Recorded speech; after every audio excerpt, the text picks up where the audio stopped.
Ano ang paniniwala ng ating church? Ganito lang po kasimple. Ang maturity, hindi po yan nakukuha ng instant. At ang paglago sa paglilingkod ay hindi po nakabase kapag ikaw ay perfecto.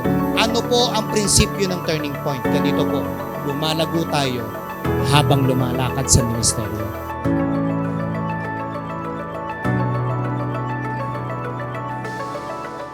Let's go to our topic. Ang topic po natin ngayon ay the power of discipleship. Everybody say discipleship. Pakitanong yung katabi, sabi mo sa katabi mo, disciple ka ba? Kasi alam niyo po, napakarami pong uma-attend ng church. At many of the Christian people didn't understand kapag sinabing discipleship. Amen. Hindi nauunawaan ng marami, ano nga ba ang discipleship? Discipleship comes from the word discipline. Everybody say discipline. Kapag sinabing disiplina, may inaayos ang Diyos. Amen? Kapag naging followers ka ni Lord, may kapangyarihan, inalaw mo yung kapangyarihan ng Diyos na pumasok o maghari sa buhay mo. Amen? At kapag yan ay naghari sa buhay mo, may shifting, may paradigm shifting na nangyayari inside in your heart. May tabasan, may molding process, no? May ang Lord nagiging potter's hand para sa iyo. Minomolde ka sa maayos na dating pangit ang buhay mo, ngayon unti-unti pinagaganda ni Lord. Amen. And alam niyo po ba that discipleship is number one. Number one strategy po ito, no, ng first century church believers. If discipleship process is the number one strategy of the first century church, ibig sabihin may sikreto or may power behind that. Kung ang discipleship ay number one strategy, napaka-importante po nito. Dapat ginagawa ito. Dapat nag-undergo sa process, dapat laging nakasunod kay Kristo. Hello? Importante at wala nang masihigit pa. Bago pumanik ang ating Panginoong Jesucristo sa presensya ng kanyang Ama, yan yung huli niyang bilin. Kaya nga, tinawag yan na Great Commission. Everybody say Great Commission. Diba? Yung Matthew 28 verse 19, ang sabi niya doon, go therefore and make disciples of all nations. Baptize them in the name of the Father, the Son, and the Holy Spirit, and teach them to obey and what I commanded to you. Ibig sabihin, napaka-importante nito bago umalis ang ating pong Panginoon sa ating pong piling, ang gusto niya, may gawin ang lahat ng nakakakilala sa Kanya. And that is one of the major dream of our church. Alam niyo po ba na way back pagputok ng 90s dito sa Pilipinas or pagpasok ng millennial reign, yung 2,000 years, pagpasok niyan dito sa Pilipinas, nung 90s revival, kung narinig nyo na po, yung mga sinaunang Kristiyano po dyan, yung pasok ni Rodney Howard Brown dito sa Pilipinas, diyan sa New Taft, Manila, ang tawag dito sa church na to, Cathedral of Praise. Pumutok ang revival dyan sa Cathedral of Praise, na-invite nila si Rodney Howard, na siyang isa sa naging descendants ng revival ng Azusa Street Revival. So itong Azusa Street Revival, pumutok po ito, lahat po ng Pentecostal movement, naapuyan dito, kasama na po dito ang mga Presbyterians, kasama na po dito ang mga Assemblies of Gods, Church of Gods, kasama na po dito ang JIL, Jesus is Lord. Kaya napaka-strong ng movement na yan dito sa Pilipinas. They have at least 6.3 million Christian. Amen. JIL pa lang yon. Napakarami. Ano ginawa? Ano sikreto? May discipleship na nangyari. Amen. Wala akong kausap. May discipleship na naproseso inside the church. Pagpasok ng 2000, no, yung revival na pumutok noong 90s, pagpasok ng 2000, pumasok naman ng G12. Nabalitaan nyo na po yung G12, Government of 12, sa pangunguna ni Cesar Castellanos. No, isang foreigner na nag-try pasukin ng Pilipinas, and glory to God, nag-success po siya. Nag-success si Cesar Castellanos, at isa sa na-win niya dito sa Pilipinas na matindi ang naging kalibre pagdating sa discipleship is si Bishop Oriel Balano ng anong church? Doulos for Christ. Ang church po nila, Cuneta Astrodome. So ang alam ko, meron yata po silang dalawang service sa Cuneta Astrodome, isa sa umaga at isa sa hapon. Puno ang umaga, puno ang hapon. Ang alam ko, ang Cuneta Astrodome ay naglalaman ng almost 8,000, I think. 8,000 seating capacity at nagwagi po ito. Amen? Hindi ko siya matawag na failure movement. Kasi hanggang ngayon meron yan. Institusyon ni Lord yan. Hello? Hindi mo man gusto kasi ang dami pong churches sa Pilipinas hindi gustong pasukin yan eh. Why? Kasi nga, there's a lot of pressure inside of that system. Kapag nag-G12 ka, may pressure daw. Talagang bibilangan ka niya. Ultimong pagbili mo ng toyo, kailangan alam ng leader mo. Yes! O, yung mga nakapag-G12 dyan, come on, kay Racer and ultimong pagbili ng toyo, dapat alam ng leader mo. Lahat alam. And even devotional notebook mo, dapat nakikita nila. Kaya yung iba parang feeling nila wala na silang freedom. Pero hindi eh. Nalimutan natin that discipleship comes from discipline. At kapag may disiplina, may inaayos ang Diyos at masaklap, mahirap sa mga Kristiyano, ayaw magpaayos. So may something lang no, na pangyayari, though hindi naman talaga perfect. Only God is perfect. Amen. Pero, glory to God kasi ang dami po niyang naabot. No? Meron pa yung tinatawag na EGR, Encounter God Retreat, at marami po sa atin nakaranas niyan, maybe. Oo, andyan yung babaunan ka ng pako na di 4 sa palad para lang maramdaman mo yung pain. Ma-feel mo na there's a process na kailangan mo mapagdaanan. Amen? So, number 1 strategy yan ni Jesus. Iba-iba man yung konsepto, pero kailangan. Everybody say kailangan. Sabi mo sa katabi mo, kailangan yan. Bakit nga ba kailangan ang discipleship? Bakit natin kailangan to? Kasi bakit? Every constitution that lives in our times needed a strong system. Alam nyo, wala namang organization or any movement na walang sistema. And even Bible, sabi ng Panginoon, I am a God of order. So si Lord nga, God of order, tapos ikaw, ayaw mo, ano ka? Parokya ni Edgar. Order taker. Yung iba hindi nakarelate. Amen. Every constitution, meron pong sistema. Nakakita ka na ng gobyerno walang sistema, magulo. One time, meron po akong grupo ng mga pastors, no? Hindi ko na lang sasabihin kung saan silang lugar, kasi naka-live po tayo, malalaman ka agad. Meron po akong mga kausap, at ayaw nilang ilagay sa legal yung kanilang grupo. Ang gusto nila lahat sila leader. Amen? Ang labo ng usapan. Promise. Saan ka nakakita na ang bansa, 2 presidente? Wala. Saan ka nakakita ang barko, 2 kapitan? Amen? Kailangan ilagay sa ayos. Are you there? So ang church nagiging maayos kapag merong sistema. At isa sa sistema ng turning point, mga kapatid, yung tayo po ay magkaroon ng discipleship program. At iyan po yung matagal po nating niluto. Hello? Hirap na hirap kami dyan.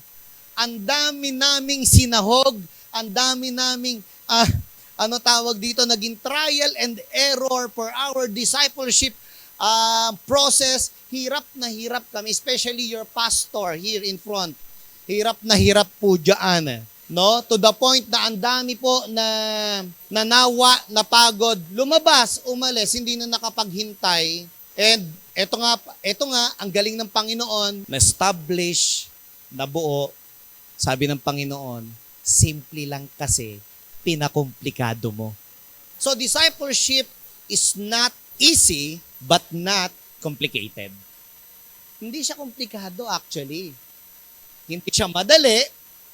Pero hindi rin naman, alam mo yon, hindi rin naman madali ang gumawa ka ng mali. Amen. So parehas lang naman pala. Alam nyo, ang dami kong nakakausap din na mayayaman, stress. Tapos na-realize ko, nakaka-stress din naman maging mahirap. Sabi ko, kung papipiliin mo ako, Lord, kung may stress ako, doon na sa may pera ako, kahit pa ba. Hello! Di ba? Ganon din po sa church eh. Ganon din po sa spirituality. Amen? Alam nyo, nakaka-stress po na lagi na lang mali, hari ka ng sablay. Nakaka-stress yan. Kaya ang dapat gawin po natin dyan, na tayo at kamuhian na po natin yan at pumasok po tayo doon sa disiplina ng Panginoon. Kaya sabi mo sa katabi mo, magpadisiplina tayo kay Lord. Ito po ang maganda sa Panginoon, kapag nagpadisiplina ka kay Lord, kapag tinabas ka niya, masakit. Masakit magtabas si Lord, marirebuke ka, ma-offend ka sa pastor mo. To the point, laman siya ng prayer mo at sasabihin mo sa sarili mo, kunin mo na siya, Lord. Lagi na lang ako pinariringgan sa preaching. Lagi na lang akong laman ng preaching na itong pastor na to. Yung ba feeling mo, ini-scam ka lagi ng church? Amen. Ini-scam ka ng preacher. O, lalo na yung mga first time kong attend ng church. Yung pastor, gigil na gigil ako eh. Pero attend naman ako ng attend. Kasi bakit? Paano yung parinig? Iba pala no kapag ikaw may unti-unting inaayos sa si Lord. Yung tawa ka ng tawa habang pinariringgan ka, pero unti-unti may naaayos pala. Tapos nang gigigil ka, ang tagal maglinggo. Sino ganyan? Tagal naman maglinggo. Grabe, gusto ko na makita at marinig yung pagpaparinig ni pastor. Nagyawa po ba tayo? Balik tayo. Lumalago ang isang kumpanya, lumalago ang isang organization or isang movement kapag meron po silang sistemang ginagawa. Kaya lang, sa una, hindi madali. Nakakaiyak, nakakapagod. And I found out in this mission, you need to have at least 10 years to make it smooth. Everybody say 10 years. Oo, no, kaya sabi ko sa inyo, hindi nyo na kailangan magpastor.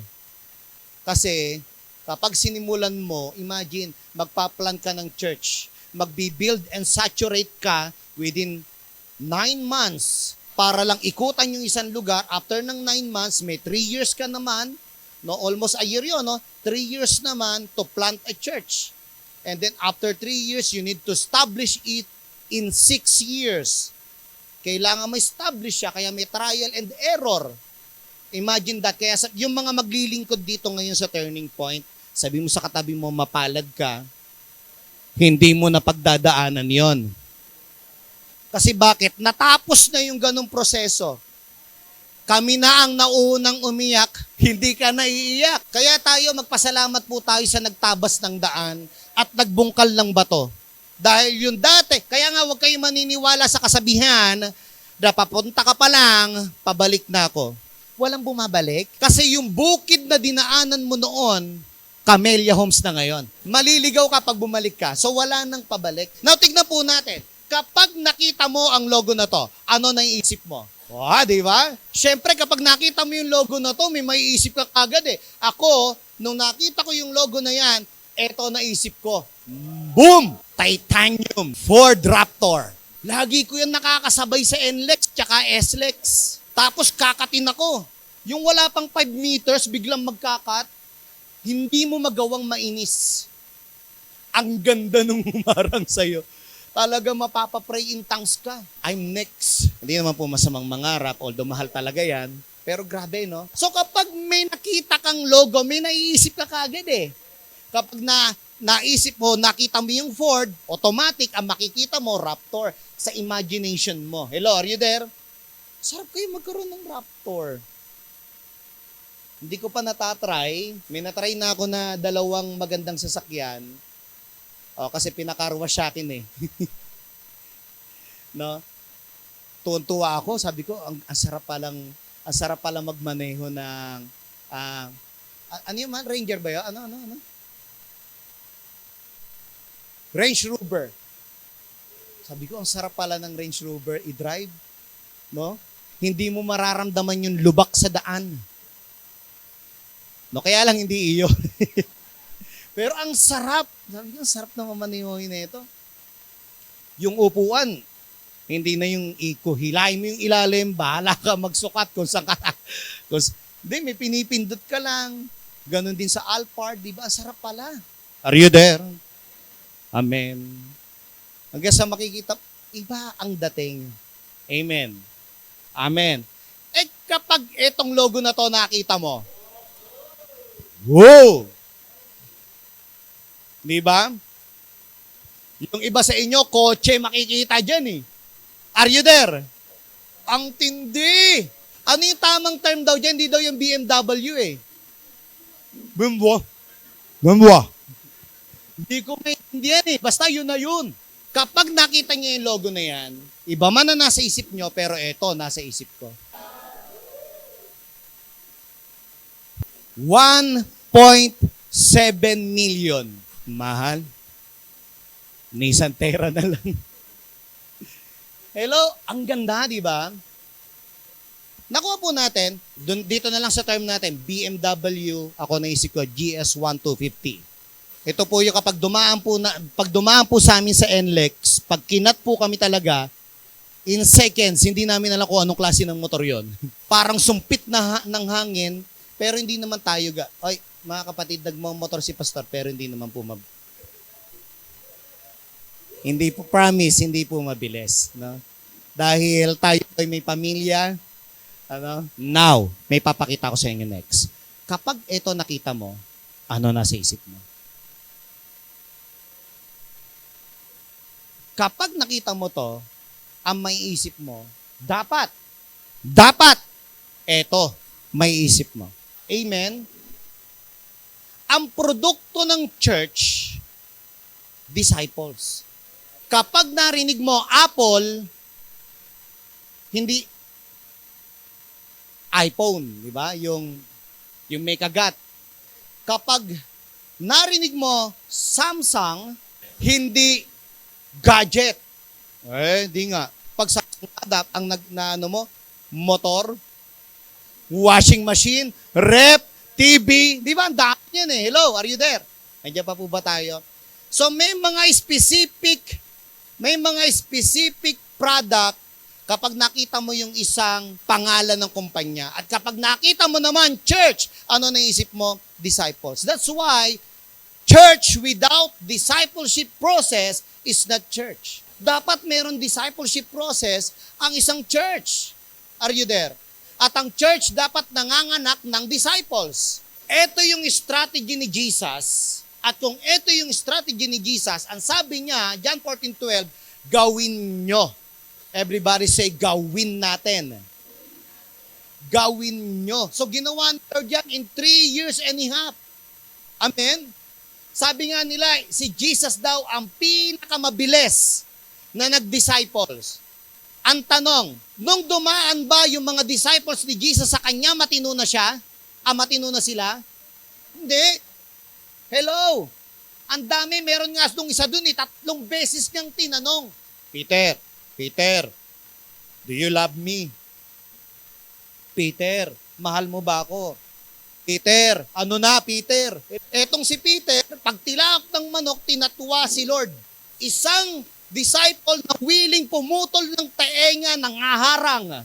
Diba? Ganun yung nangyari. Nung gabi bago dumating yung matinding ang pighati sa buhay ni Jesus. Diba? Naado si Peter, willing humarang. But after that, nag-fall. So, nung dinisciple ba ni Christ, matino na kagad? Kasi yung iba, kaya ayaw ng discipleship, feeling nila, wala naman na magbabago dyan eh. Diba? Tignan mo nga, pastor, ilang taon ng Kristiyano, matampuhin pa rin. Tignan mo nga, pastor, 5 years ng Christian, ganun pa rin. Ang church po ba para sa mga perpekto? Hindi po. Sabi mo sa katabi mo, kung konti man ang nagbago sa'yo, at least merong konti. At least may ginagawa ang discipleship sa'yo. Hello! 12 tao ang pinili at yung 12 na yon nagpasabog ng matinding pag-ibig ni Kristo sa mundo at nakarating sa Pilipinas. Kaya tignan mo yung katabi mo. Sabi mo sa katabi mo, na-born again ka. Na-born again ka dahil doon sa anong yun eh.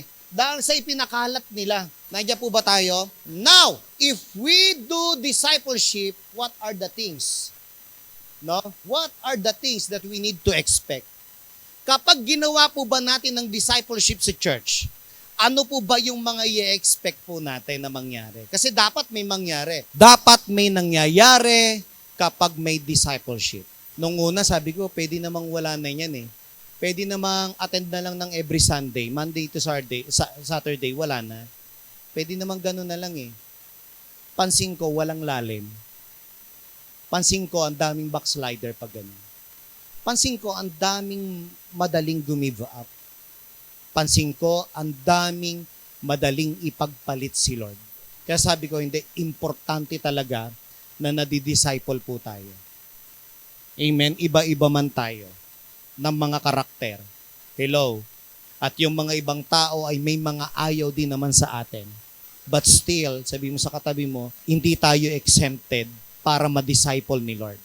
Kasi bakit? Christian tayo. Sabi mo sa katabi mo, Kristiyano ka kasi.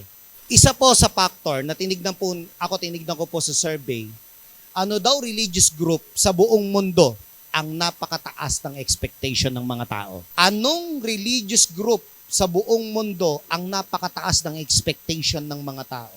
Christians. Born again. Maririnig mo yan, ebidensya, kapitbahay mo. Sasabihin, di ba born again yan? Ba't ganyan yan? Kapag may mali sa'yo, yung pag-attend mo ng church ang nasisilip. Alam nyo, good thing to know. Makinig, tingin po sa akin saglit. Good thing to know na ang taas ng expectation sa atin. Kasi bakit? Tinanong ko bakit kaya ganon? Bakit ang taas ng expectation sa mga born again? Hello? Kasi alam nila na sa loob ng church ng mga born again, nagtuturo po tayo na sumunod kay Kristo at kung ano yung gusto ni Kristo, dapat ginagawa ng mga tagasunod niya. At kung gaano kabuti ang Diyos, dapat mabuti ka. Sabi mo sa katabi mo, dapat. So, isa yan sa mga expectation na madalas, hindi nga madalas lagi sa buhay ng Kristiyano, nakasabit na sa balikat natin yan. Na lagi na lang term, born again ka pa naman. Konting mainis ka lang sa jeep, born again pa naman yun. Diba? Konting mainis ka lang doon sa nangutang sa'yo, wala kang karapatang magalit Kasi iniisip niya, born again ka pa naman. Ba't ka maniningil? Bakit mo ko sinisingil? Born again ka, di ba? Ang sabi ng Bible, kapag nagpahiram at wala ka kaya nang magbayad, huwag mo nang singilin. Anong version nyo? Anong Bible yung binasa mo? Are you there? Amen? So, ang taas ng expectation sa bahay. Di ba? Kung anak ka, alam ng magulang mo, umaattend ka ng church, konti lang. Hindi mo lang nahugasan yung inutos na pinggan. Sasabihin, ayan ba, tinuturo sa inyo ng church? Sino ba yung pastor niya? Ibabash ko yan sa Facebook. Ganon din sa mga magulang. Yung anak mo naman ang mambabash sa'yo pagdating sa bahay. Oy, sabi ni pastor, narinig ko yung sa online, nanood ako. Mama, sabi ni pastor, wag ka daw mambubulyaw. Sabi ng Proverbs. Bakit mo ako binubulyaw? Born again ka pa naman. Hello, nandiyan po ba tayo? Yung bigla kang re-resbakan, ganyan yung usual na nangyayari. Are you there? Iba. Pero nakakatuwa. At the back of my mind, natutuwa ako kasi bakit? Ang taas ng expectation nila sa atin. Na para bang hindi tayo pwedeng magkamali. Bantay sarado nila lahat ng yung galaw. Kaya sabi mo sa katabi mo, kapag gagawa ka ng mali, itago mo na lang. Nang hindi nakikita. Diba? Amen? Hanggat maaari, iba ang image natin sa tao. Iba. Diba? Konti nga lang may mga pastors, kulang na lang pag nagkamali pastor, itapon sa impyerno. Unti-unti nakikita po natin. Ito po yung prayer po natin dito sa church. Masarap kapag tabas ang buhay. Amen? Masarap kapag may inaayos ang Diyos. Nakikita dapat ng tao. Amen? Ipakita mo sa tao na ang lahat ng ginagawa o pagbibigay ng mga tao, ipakita mo na napupunta yan para sa kapakinabangan. Tignan mo yung katabi mo, dati pangit ngayon, maganda na. Amen. Hindi, pangit yung buhay, pinaganda ni Lord. Grabe. Kanina nagbabatian dun sa likod ang gaganda nyo, ang gagwapo nyo, nakakatuwa naman. Ang mga itsura talaga ng mga mukhang may pera na. Hello? Nag-i-improve. Nagiging maayos. Ganyan po yung ginagawa ni Lord. Amen. Di ba ang sarap ng may Lord sa buhay?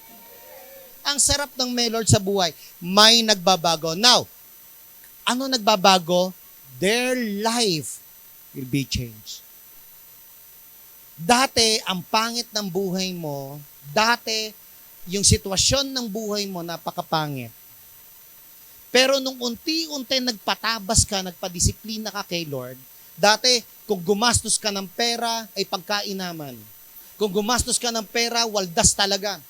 Hindi ka katiwala, katiwaldas ka. Katiwaldas ka. Kung gumastos ka ng pera, ang tindi. Diba? Yung bang tipong kung saan napupunta yung pera, naalala mo kung paano ka gumastos noon? And up to now, kung di ka pa rin nadidiscipline ni Lord, magpatabas ka kay Lord. Ang sarap, may mababago sa'yo. Ano sabi ng 2 Corinthians 5:17? Therefore, if anyone is in Christ, he is a new creation.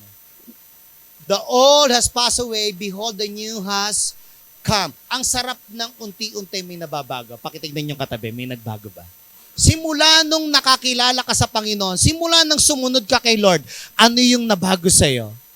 Amen? Hello, ang daming testimony po sa atin dito. Dating maldita, ang alam ko, nandito yung bandang kanan eh. Dating maldita, ngayon mababait na. Hoy, wala akong tinrap na pangalan. Huwag kayo ha. Dito rin naman sa kaliwa, may maldita rin naman dito eh. Dating maldita, maldito, di ba? Ngayon, ang babait na. Amen. Yung dati madamot ka, ngayon mapagbigay ka na. Yung dati, kung ano-anong mga pagmumurang binibigay mo sa kapitbahay mo ngayon, hindi mo na siya mamura. Hello, may usapan kami ng mga driver dito sa church. Yung mga nagdadrive. Diyan, yung mga driver dyan. Hello. May usapan kami since nung unang magkakasama kami. Kapag kinat ka ng sasakyan, habulin mo! At sabihin mo, God bless you. Hello. Huwag mo murahin. I-bless ka ni Lord. Dito po, kapag binato ka ng bato, babatuhin ka namin ng tinapay. Putok nga lang na version. Yung matigas pala na tinapay. Nakuha po natin, alam nyo, sarap ng unti-unti na may nababago. Amen. Amen. Dati mabaho ka, ngayon unti-unti, bumabango ka na. Alam nyo, natutuwa po ako, not to brag, testimony lang, kasi natutuwa po ako simula nung napangasawa ko po si Pastora Kim. Ang dami kong mga hindi kilalang bagay na nakilala kong bagay. Amen. Ang dami ko napasok ng mga restaurant na hindi ko kilalang mga restaurant, napasok ko na restaurant. No, ang sarap pala ng mga ganon, ang sarap pala ng steak na hilaw. Yung pag ginuya mo, tutulo yung dugo. Tapos sasabi, yummy! Di ba? Yung pala talaga hilaw yata. Ito, cannibalism yata to si Pastor. Ang dami ko nakilalang mga, kagaya ng pabango. Alam niyo po, masaya na po ako sa Lewis and Pearl. Johnson & Johnson Cool Mint version. Alam na alam. Johnson & Johnson Cool Mint. Masaya na ako dyan. Ganyan talaga ko sa katawan ko. Alam mo yung pag dumaan ka sa church, amoy high school ka. Ganyan talaga yung di ba, hello. Tapos si Mrs. magano sila sa abroad, magbabakasyon, pag-uwi, may dalang pabango, hindi ko kilala. Meron siya pabango, hindi niya ginagamit. Minsan nga, meron akong pabango na nakita doon sa tukador namin. Ba't hindi nagagamit to? Gamitin ko nga. Pagkuha ko, inispray ko. 2 linggo na, di nawawala yung amoy sa balat ko. Diba? Tapos sinabi ko sa kanya, mahal, may nakita akong pabango kulay puti. Ang bango. Sabi niya, ano pabango? Basta yun na yung brand. Pagkuha niya, sabi, eto ba? Oo, yan. Bira ka. Diba? Tinitipid ko yan. Di ba, hello? Amen. Ang dami ko talaga. Sabi ko, bango nito ah. Nasa tukador lang eh. Tuwiran ko, dapat kapag merong binigay si Lord, gamitin. Pinagagalitan nga namin ni Mami minsan. No? Ito, alam naman, sabi ko sa kanya, pinagpala ko sa iyo, gagamitin ko yung testimony na to. Pagpupunta kami ng kasal, ang gamit na sandals, 250 pesos, 350 pesos. Sabi ko, kaya napapagalitan ni Mami. Tama-tama, nandito yung aking hello, are you there? Amen. Ayun, talaga naman. Sabi ko, ang dami mong sapatos magaganda. Pati hindi mo gamitin. Aamagin, aanayin, masisira. Diba? Pag hindi mo ginamit, ibebenta ko yan. Malalagyan talaga natin na escalator ang church. Gamitin mo yan. Sinabi ko sa kanya na Pag hindi mo di mo makikita yan. Sige. Ay, hindi gagamitin ko na. Hello? Di ba? May binigay si Lord, gamitin mo. Amen. Binigay ni Lord sa'yo na dapat umayos ka. Ayusin mo buhay mo. Amen. Sabi mo sa katabi mo, ayos tayo. Kasi bakit nakakilala ka na, nandito ka na sa Panginoon, amen? The next one, ano yung nagbabago sa buhay ng mga sumusunod kay Kristo? Nagkakaroon ka na ng hunger and thirst. Nagugutom ka na kay Lord. Yung tipong nagtutuyo na yung labi mo, uhaw ka na kay Lord. Amen. When was the last time na sobrang excited kang ma-feel yung presence ni Lord? O pagdating ng praise and worship, hindi ka man lang makapagtaas ng kamay, tipid na tipid ka pa rin sa pagtaas. Pigil na pigil ka sa sarili mo. Hindi pwede. Are you there? Iba pa rin pag tinaas mo yung kamay mo sa Panginoon. Do you remember when you first met the first worship na inatinan mo? Tapos, ang kanta, God is good. God is good. Sintonado man na ayusin mo man ang chords mo. Dong, anong kitayo? G? Bagsak mo. God is good. Lamig. All the time. With the songs of praise. In the dark of night, God is good. Di ba kung makataas ka ng kamay? Yung kamay mo, ay yung talampakan mo, tumiting ka yan talaga eh. Sino yung ganyan? Yung unang worship. Come on. Ay, hindi. Ako lang yata yung, sige, ako na. Ako na yung OA. Ako na yung OA mag-worship. Hello? Di ba talagang sabog, pati sipon mo talaga pag-worship. Yung wala kang pakialam sa katabi mo, na-miss mo. Yung totoo, na-miss mo. Isa yan kapag na-disciple ka kay Lord. Grabe.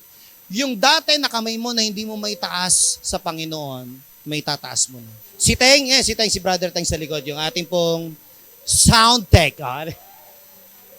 Di ba? Dati yan, kung ano lang yan din eh. Akala ko kung sinong taga-kanto eh. Buti na lang, di ba? Hello, are you there? Inayos ng Panginoon. Amen? Ito yung 2-3 beses pa lang nakaka-attend ng church kung makataas ng kamay. May pakagat-labi pa kay Lord minsan yan eh. Hello, are you there? Amen? Nabe-bless ako, lahat po kayo tinitignan, umiikot po, mata ko talaga. Hello? May talkback nga ako dun sa likod eh. Kapag sa praise and worship, nasabi ko, uy, yung mga tao nagiging conservative na naman sa pagpupuri. Are you there? Iba kapag uhaw at gutom ka kay Lord. Amen. Yung Biblia, tingin mo tinapay. Kasi nagugutom ka sa salita ng Diyos. Yung bawat revelation, no, na ano mo. Pumunta kami ni Mrs. sa Casa Milan.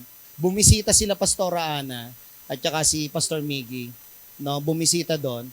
Tapos, yung Bible ni Tetel, yung pogi kong bayaw, no, isa rin sa pogi talaga na as in. No? Nakalagay doon sa mesa. So, out of nowhere, no, siguro nagpe-fellowship sila, tapos using the Bible and so, nakita ko yung Bible, kinuha ko. Pagkuha ko, binuklat ko. Pagbuklat ko, Matthew chapter 7. Hindi lahat na tumatawag sa akin, Panginoon, ay makakapasok. Ulo ko, Lord, ano to? Bakit mo? Makakapasok naman ako, di ba? Di ba? Hindi, yun yung nabuklat ko. Amen. Siyempre, no, di ba, parang ano ka, bakit ito yung pinabasa sa akin, Lord? Amen. Matthew chapter 7, verse 21. No, if you have a Bible, wala po dito, no? Nasa akin kasi yung control ng TV natin. Not everyone who says to me, Lord, Lord, will enter the kingdom of heaven, but the one who does the will of my Father. The one who does the will of my Father who is in heaven. Sino daw yung makakapasok sa kingdom ni Lord? Yung gumagawa ng kalooban ni Lord. pagbuklat ko, imagine, sabi ko nga, Lord, tignan mo, may word ka kaagad. Hello, kapag uhaw ka kay Lord, lahat ng word na mababasa mo sa Bible, may impact. Amen, may impact talaga. Pagtingin ko, Lord, ano yung will mo na dapat namin ginagawa? And one of the will of God is making disciples. Isa yan. Amen. Mae-endo ka na sa trabaho, wala ka pang nadala kay Lord. Hello. Amen. Ang tagal mo nang kasama yung taong yan, hindi mo pa nadala kay Lord. Amen. Merong gustong sabihin ng Diyos sa atin ngayon. Sabi ni David, ito po yung maganda kay David, one thing I asked of the Lord, that will seek and after, that I may dwell in the house of the Lord all the days of my life, to gaze upon the beauty of the Lord, and to inquire in His temple. Sino yung ganyan? One thing, Lord, that I desire, I just want to dwell in your house all the days of my life. Sabi ko, Lord, bigyan mo ako ng kagaya ng puso ni David, na walang ibang gustong gawin kundi ang maranasan lagi ang iyong presensya. Ang tindi ng uhaw niya kay Lord. Nung binabasa ko to, ini-imagine ko anong damdamin ni David para sabihin niya sa Panginoon na parang gusto niya sabihin, mamamatay ako kapag nawala ako sa presence mo. Ganyan ba tayo? Pakitignan yung katabi. Sabi mo sa katabi mo, pakitapik, ganyan ka ba? Ganyan ba yung feeling mo? O baka aawitan ka na ni Lord ngayon? Dati-rati, laman ng puso mo ay ang pangalan ko. Lagi ako sa isip mo. Baka mamaya ganun na yung kanta sa'yo ni Lord. Are you there? Dati-rati. Hindi mo na magawang mataas ang kamay. Hindi mo na makagawang kumembot. Diba?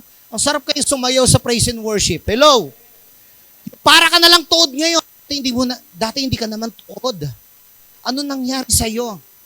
Ganyan na itsura mo ngayon magpuri, kapatid. Yung Diyos na nagbigay ng hininga. Yung Diyos na nagbigay ng paa para makalakad ka. Yung Diyos na nagbigay ng lakas para makapagpuri ka. Ganyan ka ngayon sa praise and worship. Di mo alam. Si Lord na sasaktan sa di pagpansin, sa kanyang pagmamahal. Hello? Sabi sa katabi mo, naandyan ka pa ba? Amen. Sabi na, ikaw na naman ang topic ngayon eh. Nakuha po natin. Kapatid, please, magkaroon ka ng uhaw at gutom sa Panginoon. Greek word of the word, uhaw at gutom is dipsos. Everybody say dipsos. Dipsos means, D-I-P-S-O-S, means a man who experienced a radical thirstiness and hungerness. Ibig sabihin, ang Diyos hindi naghahanap ng uhaw, hindi siya naghahanap ng gutom. Ang hinahanap ni Lord, patay gutom at sugapa sa Kanya. Namimiss ka na ni Lord. Namimiss ka na niya. Amen? Isa sa nagbabago, ito. Ang ganda eh. Makakapaglingkod ka kay Lord passionately. Amen? Ang sarap noon, yung lahat ng gagawin mo, walang okay na yan. Amen? Lahat gusto mo maayos, maganda. Hello? Lahat ng gagawin. Kaya nga yung gumawa dyan sa bubong sa labas, sabi ko, kung dati, mahilig akong tumawad. Hindi, yes, totoo naman eh. Ang hilig kong tumawad, mga kapatid, pagpunta ng palengke, kung 120 ang galunggong, nagiging 70 yon. Hello? Ang tinding tumawad na itong pastor na to, parang ayaw na akong bigyan ng, ng tubo Tinuruan ako ng Diyos. Kapag ang tao, binigyan mo ng best, mapapaisip sila na hindi nila ibigay yung best. Amen. Hello. Sabi ko, Hindi nyo titigilan yan kapag hindi maganda resulta niyan. Gagastos ang church para dyan. Ibigay nyo best nyo dyan.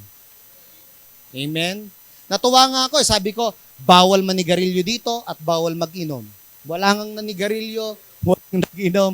Talagang, kung gusto nilang magyosi, nandun sila, yung mga gumagawa. Andun sila. Wala, as in. Are you there?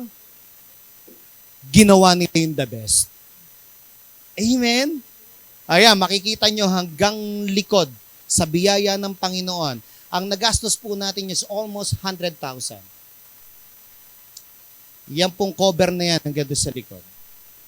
No po, unti-unti na natin pong inaayos. Materyales at labor na po yun. Sa biyaya ng Panginoon. Kailangan mong ibigay yung best mo para kay Lord. Nagpa-disciple ka kay Lord, ibigay mo best mo. Pag tumayo ka, ibigay mo todo mo. Amen! Kaya nga ako, hindi ako nagsasawang laging sabihin, kapag nag-preach ako, that is my last preaching. Hindi ko kasi alam, after this preach, baka kunin na ako ni Lord. Amen? Hello? Kapag nag-worship ako kay Lord, that is my last worship. Kapag kumanta ko kay Lord, that is my last song for you, Lord. Ibibigay ko best ko sa iyo. Amen? Pag naglingkod ka sa Panginoon, itodo mo na para bang walang bukas. Hello? Para pag nagharap kayo ni Lord, marinig mo yung salitang well done. Sabi mo sa katabi mo, ang sarap ng salitang well done. Bukod sa niluluto yan sa inyo tuwing umaga, hindi po yan itlog. Well done, my good and faithful servant. Yan yung isa sa mga lingkod ng Diyos na gustong-gusto ng aming mga tenga na marinig sa Panginoon. Na kapag nakaharap ko ang Diyos, sasabihin niya sa akin, well done, anak, my good and faithful servant. Amen? Passionately serve God. Ang sarap niyan. Amen? Hello? Diba? Ang dami po nating pwedeng gawing pagsiserve. In prayer, you can serve God in prayer. That's why in our last day ng ating pong buwan na ito, meron po tayong prayer works. Sama-sama po tayo manalangin dito sa church. Panoorin niyo po yung The Forge. Napakaganda niyan. Panoorin niyo po yan. Matindi yan. Hindi The Purge Patayan yon. Ano ba tamang term? The Forge. The Forge. Hindi Forge. The Forge. Panoorin niyo po, napakaganda na. Napakaganda. Very, very, tawag dito, recommendable. Amen? Now, gusto ko ipakita sa inyo, gusto ko i-promote to. No po? Yung ating pong journey. Amen? Bawat isa po sa atin, prayer po namin, especially ako at yung mga leaders po natin, Pastor Akini, prayer po natin na lahat po ng bawat isa dito ay mag-undergo dito sa journey natin. Amen? Alam niyo yung journey po natin, hindi po komplikado. Ayan. Yan yung maganda. Hindi mahirap. Pakitapik yung katabi mo, sabi mo sa katabi mo, hindi ito mahirap. Nakagaya ng 3 letra lang. At isang letra at 2 numero. Hindi. Yung gano'n. Hello. Hindi po ito mahirap. Amen? Madali lang. No po? Ganito lang po yung mga pagdadaanan ng bawat isa po sa atin. Are you excited? Excited na po ba tayo? Ito po yung unang yung pagdadaanan. You need to undergo in our introduction process. Everybody say, introduction. Ayan, bago pumasok yung lyrics, kailangan may intro muna. Amen? Na-appreciate daw yung ganda ng kanta kapag maganda ang intro. Pasukan mo ako ng magandang intro, bro. Diba? Ang ganda, diba? Amen? Ma-appreciate mo Kahit hindi ko alam kung ano ipapasok ko na kanta. Sa intro pa lang, madadala ka na. Amen? Amen. Diba? Ang dami ko nga pwedeng may pasok na kanta Ano kiyan? Panginoon,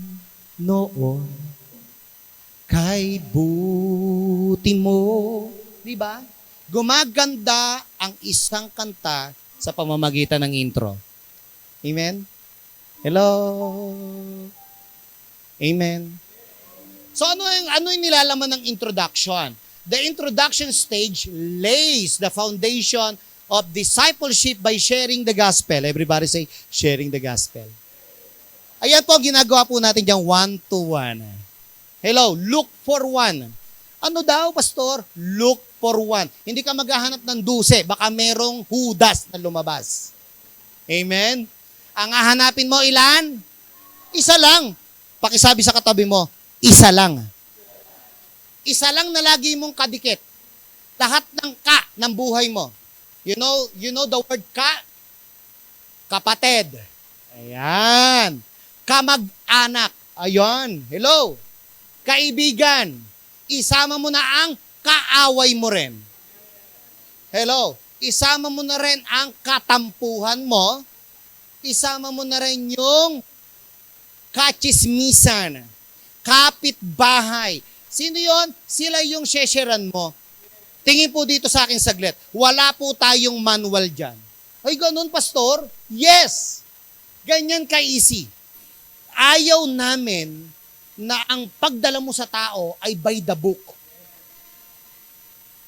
Hello? Ano ang i-share natin sa kanila kung wala tayong manual? Yung buhay mo na binago ni Lord. Ganun lang kasimple. Amen!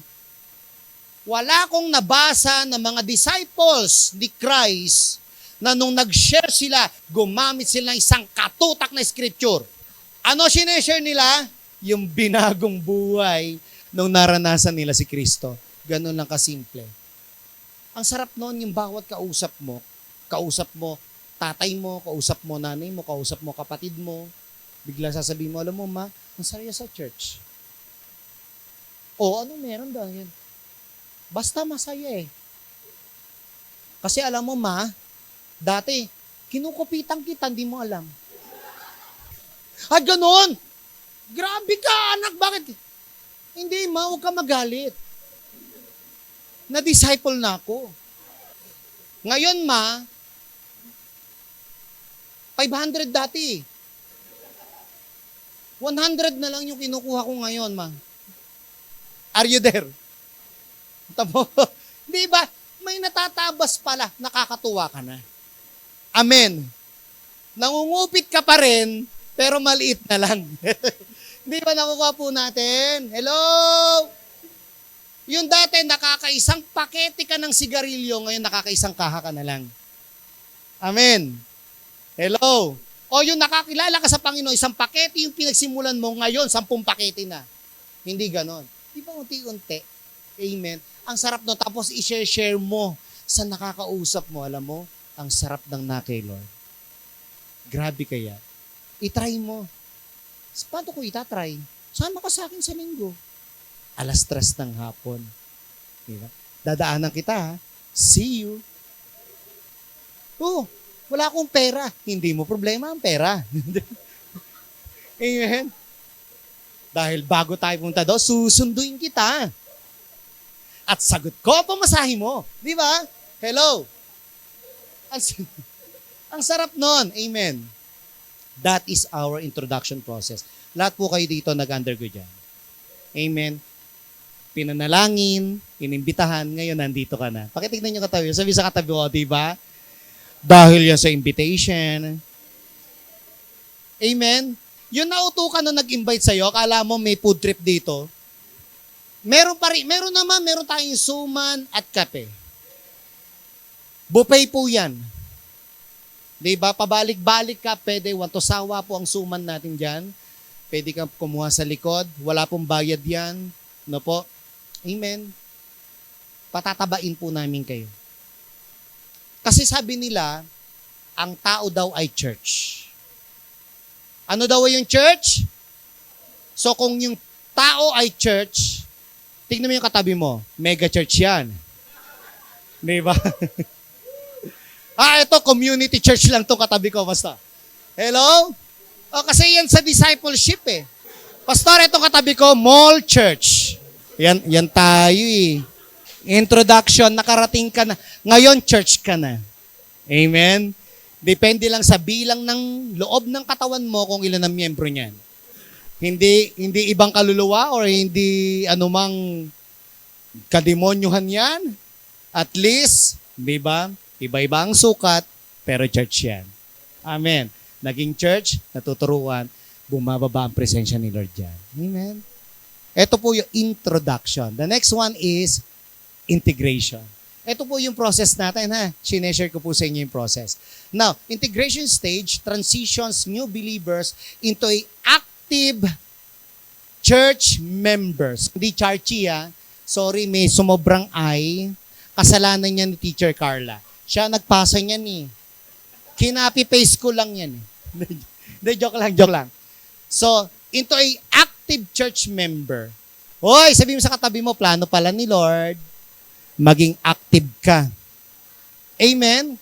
Yung lagi kang naandito. Yung pang tipong kahit wala kang ginagawa sa bahay nyo, utang na loob, kung wala kang ginagawa sa inyo, punta ka lang dito. Marami kang gagawin dito, promise. Napakarami po nating gagawin dito. Napakarami po nating activity. Hello, amen. Ano yung kasunod niyan? Then, magiging member ng ating Connect groups. Ang tawag natin dyan is Life Connect. Everybody say Life Connect.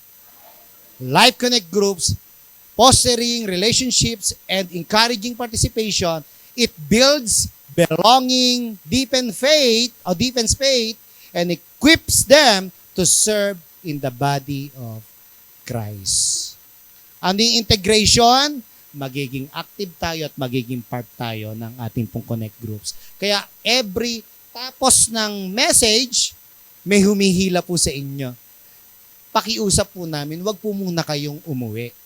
Amen? Ang sabi ni Lord, ibigay mo yung huling araw sa Kanya. Araw, hindi oras.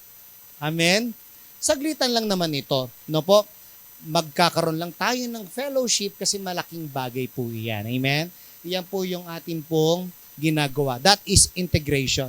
Pastor, pwede po bang gawin ng weekdays yan? Hindi na po namin pinagawa ng weekdays. Pinagawa na po namin ng weekend. Kasi bakit? Ang hirap kunin ng schedule nyo. Amen? So, kailan kayo nasa church? Linggo. So, kung naandito kayo, samantalahin na natin. Amen? Kaya naman gusto namin every weekend, kaya nga pinadali eh. Every weekend, hindi na po namin kayo imbitahan sa coffee shop, nagagastos ka pa ng 145 pesos, no, ng caramel macchiato and chocolate chip cream. Hindi ba? Ang mahal-mahal. Dito may barako na po tayo libre. Amen? Meron po tayong donut sa kanto. At mabibili lang po natin ng 15 pesos, 10 pesos, may merienda na. Kung gusto mo pa, paborito ng lahat, pansit canton, chili mansi flavor, baka naman. Diyan sa tindahan, pwedeng iluto, mag-fellowship tayo dito. Amen? So, ganun lang po. Ang tawag po dyan ay integration. Hello, are you there? Sa lahat po ba tayo magiging part?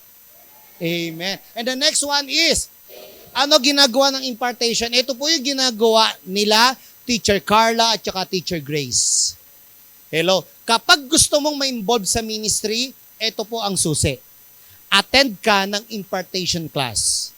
Amen. Ganun lang kasimple po sa atin. Pastor, pag umattend ba ako ng impartation class, tapos demonyo pa rin ng ugali ko, may involve ba ako sa ministry? Yes! Kahit agawan mo pa si Satanas ng trono sa impyerno. Totoo sinasabi ko, wala pong halong biro. Amen? Pastor, pag po ba umattend ako ng impartation class kasi sabi mo, magiging part ako ng ministry? Yes! Kahit 10 demonyo ang karga mo na kailangan palayasin sa katawan mo, i-involve ka namin sa ministry. Ano ang paniniwala ng ating church? Ganito lang po kasimple. Ang maturity, hindi po yan nakukuha ng instant.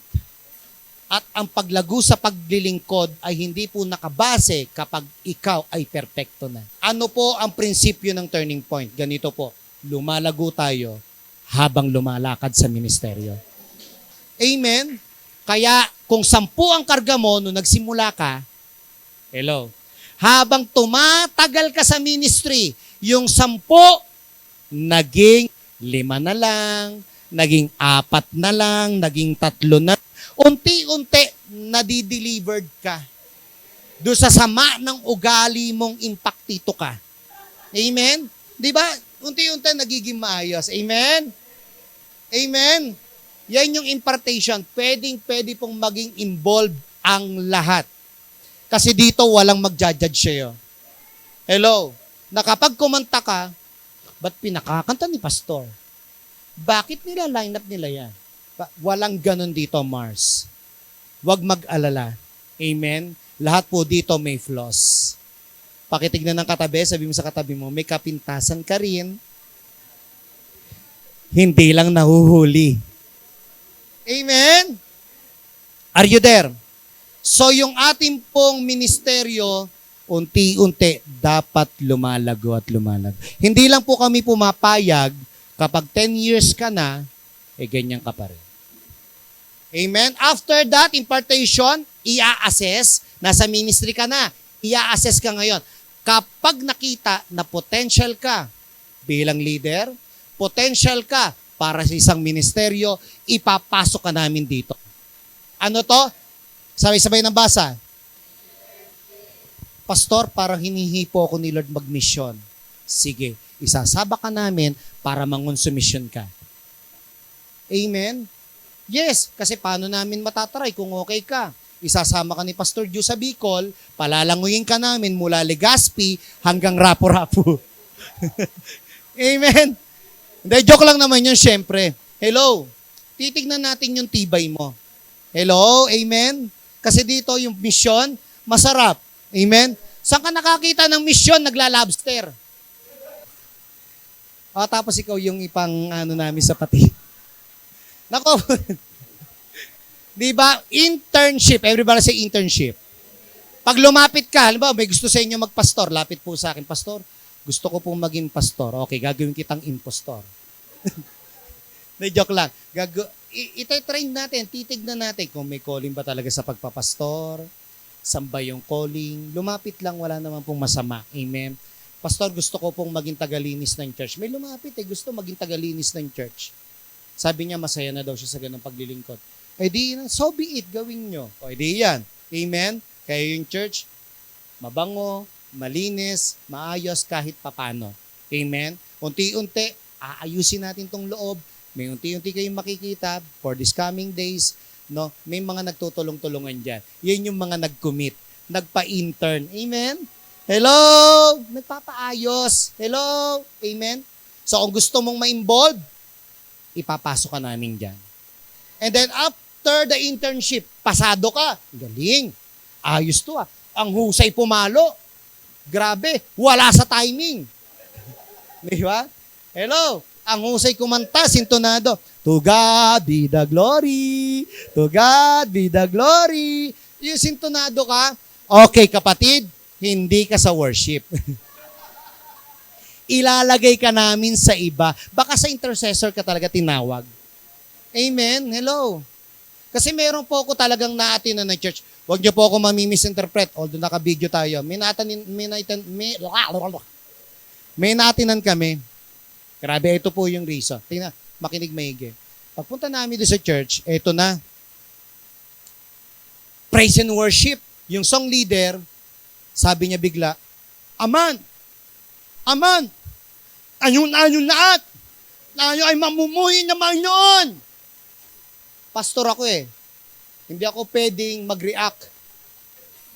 Ang tugtog Diyos na makapangyarihan. No na maamang nganyian, aning anaan, naimuno. Hello? Pastor ako, hindi ako pwede mag-react.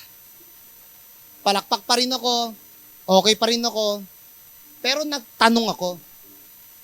Tinanong ko talaga yung pastor, Pastor, bakit siya ang song leader? Hindi po ako nagdi-discriminate. Pero ano po yung qualification na nakita niyo? Yan, di ba? Kasi syempre, di ba, no? Are you there? Sabi ng pastor, Pastor, mapilit yung magulang Sila yung nagtanim ng speakers. tsaka mixer namin eh. Hello, are you there?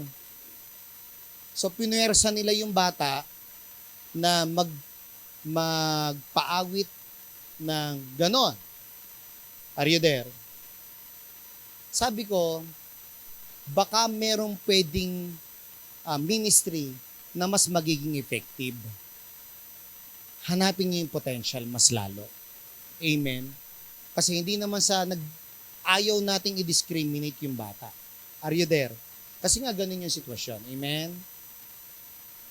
Sabi ko, ba't hindi nyo i-try sa instrument?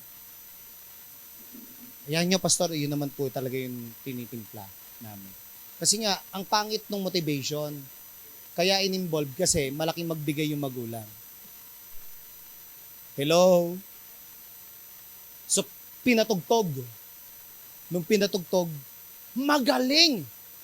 Pagdating sa bagsakan ng rhythm, magaling palang instrumentalist eh. Ayaw ng magulang pastor na gitara ang gamitin niya.